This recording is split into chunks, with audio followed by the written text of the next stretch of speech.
found a way to escape doing the emotional work and still have a really dope, fulfilling life, please let me know in the comments. I'm always looking for a way out. Hey y'all, it's Chimdi. So I want to talk about some of the things that I could only understand once I quit my job. With big life changes and big decisions, you really can't prepare for it because it's unknown to you. Like, you're really stepping into something you've never done before. Your body is like, what is this? Your mind is like, what is this? So you can watch all of these YouTube videos if you want, but nothing will compare to the actual lived experience. And so these are some of the things that my lived experience taught me. Before we get into it, thank you to my Patreon people. Y'all are the best. So the very first thing that quitting my job helped me understand was just how much my job and jobs in the past have set me up for this stage in my life. I think if you've worked a series of jobs, one building after the other, then you've seen the way skills you learned while you were an intern or just starting out in your career then end up coming in handy when maybe you start your own business or you become a manager. I had this story in my head because I used to work in the nonprofit space. I had this story in my head that I was on this path that was like wrong. It was in the wrong direction. And so everything I was doing while in this wrong direction wasn't serving me, if not actively making my life worse, right? And then it's only now that I've been out of these different roles and I've been creating my own business. I have a creative coaching business. I also show up here on YouTube. I'm a speaker, I'm a facilitator, all these things. Now that I'm creating my own business, I'm starting to see the same concepts, the same ideas, the same strategies that I was a part of implementing as a part of a team for someone else's vision, now being the things I have to think about as I'm running my own business. And an example of this is this thing called the flywheel approach. It's this way of kind of bringing people into your business and helping them go through the whole cycle where they eventually like buy something, essentially. I heard that concept explained to me at my last nonprofit role. And I was like, this is, you know, corporate mumbo jumbo consultant speak, who cares? And then more recently, I was actually talking to somebody at this web platform that specializes in helping folks build their email lists, because I'm working on an online class. And one of the ways that you can sell an online class is to have this really robust email list and you just email people and it's a whole thing. He explained this concept of the flywheel to me. And in that moment I was like, oh, even just the concepts of newsletters. I feel like the newsletter job, if you work for like a nonprofit or corporation, like is one of the worst jobs. Like you just have to, it's this endless thing. You never stop having to make the newsletter. You have to make it regularly. At my first job, I was in charge of making the newsletter. And at my most recent job, we were constantly working with our communications team around sending out emails. And it was just like bane to our existence. But now running my own business and I understand like, oh yeah, they are annoying. Yeah, they may seem old school in terms of a way to communicate with people, but actually they are incredibly effective at sharing your message and selling stuff to people. And I wouldn't have known that. I wouldn't have like understood the reality of that without having to be in it and then leaving it and being like, oh, and there was an intelligence to why these organizations were doing what they were doing. I think as a young person, I was very much like, these are old people and their old ways and they don't know nothing and I need to come in there and bring my innovation and my fresh approach. And now I'm just like, it's just a humility that comes with realizing like, oh no, people have been doing things for a really long time before you came along. And there might be something to learn. There might be something to learn. The second thing I have learned as a free woman in this world is just how challenging it is to take responsibility for yourself. I think we all know this on a subconscious level, especially if we have chosen a traditional way of working where someone else tells us what to do. And I also think a lot of us have been conditioned from a very young age where our parents, our community, our society says this is the right way to do life. Do it like this so you can belong. And if you don't do it like this, we're gonna kick you out. You know, like it's a very intense socialization process that happens from a very young age. And when you start to slowly break free from it, it can be a scary thing. We experience that at young times in our life when we do things a little bit different from the crowd and we're either celebrated for it or we're chastised for it. And then when we decide to make more radical shifts to us, right, because it's all relative, such as leaving a traditional job behind, leaving a school career behind, changing your city, changing your country. When we make these really big shifts out of the norm, it feels even more like, wow, I'm really doing something that other people haven't done or a very small number of people have done. And what I've learned is just how much I was able to blame my job, especially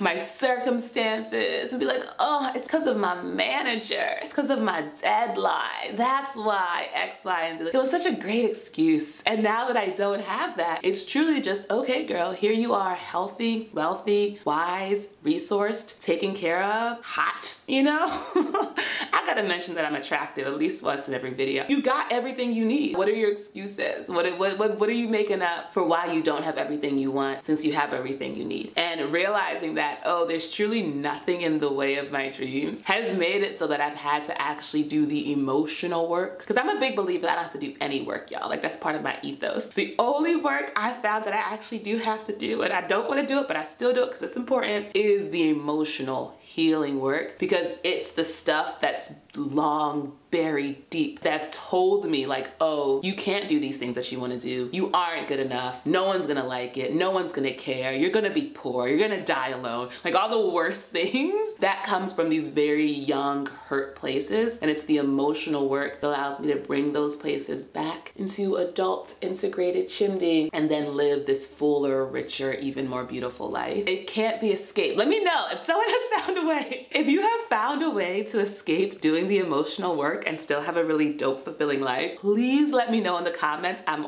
always looking for a way out, but until I find one, I'm gonna keep healing my trauma, and I think we have to. I don't think there's a way out, but like I said, if you know one, let me know. Quitting my job has also given me a renewed appreciation for coworkers, especially with nonprofit work and the kind of work that I was attracted to. It really brought people who are very like-minded to me, young, hot, black, cool.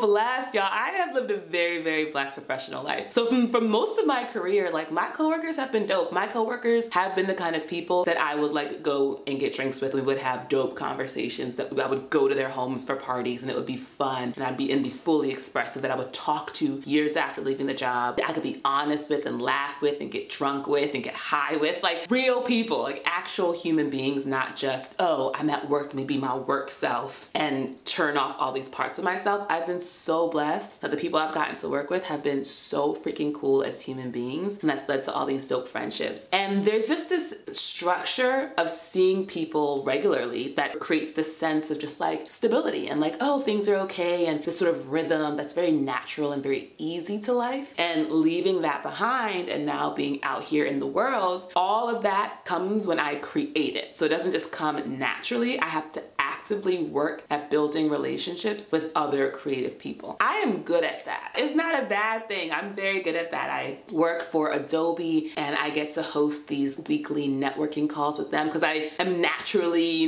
this good facilitator. Hold on, let me clarify. I am now naturally a good facilitator, but actually all of those years at my last job practicing facilitation have allowed me to be really good at it, So I'm able to host those calls and be in that community and make friends that way. And I'm really pretty good about actively building that community. But if you work at a job where you work with dope people, then you know what it's like, where you don't have to build. You just have to show up to work and then you see your cool ass coworkers and you're like, hey girl, how was your weekend? You get to have a whole nice chat, and I love that. On that point about the facilitation, I also want to add in terms of things that my job helped me out in my real life beyond just knowing certain concepts and learning how to send out emails regularly. The actual work itself, so the facilitation, which has now helped me when facilitating these community networking calls. And also the coaching. I started doing coaching at my last role. And so I did it for almost 4 years. And when I first started, I was like, who am I to coach? Who am I to help people? Of course, found that I had my own point of view and my own experiences. And then I was honed over time to get even better at helping people. And now I'm able to take what I learned from that role and bring it into my creative coaching business. So I've been able to merge what I really love, which is creating, with this great skill set that now comes easily to me and now comes naturally to me. And it's my way of sort of pouring back into my community and into the world. I feel really grateful now in a way that I really didn't before about my former jobs. I think if you had caught me a year ago, it would have been nothing but I'm betraying myself. You remember, y'all, I was like, I am betraying myself. Why don't I love myself? And now I'm like, girl, the those were some good jobs. And I feel grateful. It feels good to come back around to that feeling. On a similar note, in terms of coming back to this feeling, truly nothing has changed but time, and now I see things in a new way. The fourth thing that I've really learned is just how much we create meaning in our lives. I remember the first day after I quit my job, I obviously had nothing to do. It was back when I lived in LA, and I like went to the bus stop and I was just standing there, and I don't even know what I was gonna do. I didn't have plans, y'all. I was gonna go somewhere, walk around, who knows. And I was standing there and I was just watching, you know, all the people going by in their cars with their really intense expressions, and everyone, you know, working in the stores and at the shops, and everybody was so like in it, you know? And I was just standing there like, Now I have so much more space in my life, so much more time in my life, and I really sense the way that everything is fine. Like, the world will keep turning, and it has turned for millennia. And we really are bought in, and it's weird, there's like a kind of safety, which is strange because it stresses us out when we really believe it, but it's just a familiar and comfortable and habitual way of thinking. But we really get into this idea that's like, no, this event I'm putting on is really important. This email, this report, this project is really important. This new launch, this is really, really important.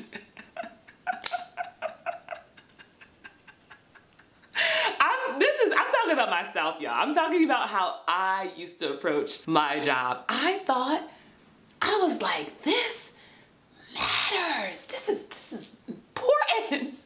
I could not tell y'all a single I could not tell y'all nothing. I could not tell y'all anything. I mean, I'm sure I could dig and find, and I could create a story of like, no, because I worked on that project, this thing happened with that family, and then they got to have this experience. Like, I could spin it if you gave me time. But for the most part, like, it really all fades away. It really all fades away. And now that I get to spend so much time like sitting on my balcony staring at the clouds, I realize like, y'all, it's fine. Like, the earth is bountiful. We have all the food we need. We have all the water we need. We have all the resources we need. The only thing that has us thinking we don't is our own scarcity lack mindset. And then that causes us to fight. That causes us to war. That causes us to have this anxiety and have this depression and all. Like, we create. I got an accountability call, y'all, in half an hour. I'm gonna wrap this up. Yeah, we create these mindsets that say there isn't enough, we don't have enough, and we need to work really hard and fight each other for the little that there is. And that motivates this way of showing up in the world that actually just isn't true. And you have to experience it. That's also what I've learned about all of life, and I know you know it too, is like, you can't tell anybody anything.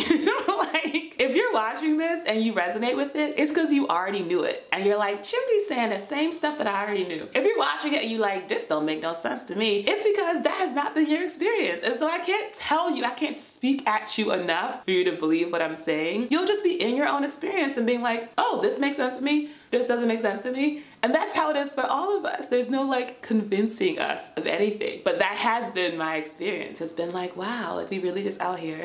Everything's provided for, we're good. And we just get to like hang out in the goodness of God. And then finally, the fifth thing that quitting my job has taught me is just how beautiful life can be. I am so humbled and I'm so grateful for my life. Like, I am beyond grateful for my life. I live in Brooklyn. I love Brooklyn. I create full-time. I coach. I facilitate calls. I do voiceover gigs. I travel. I've got dope friends. I'm hot.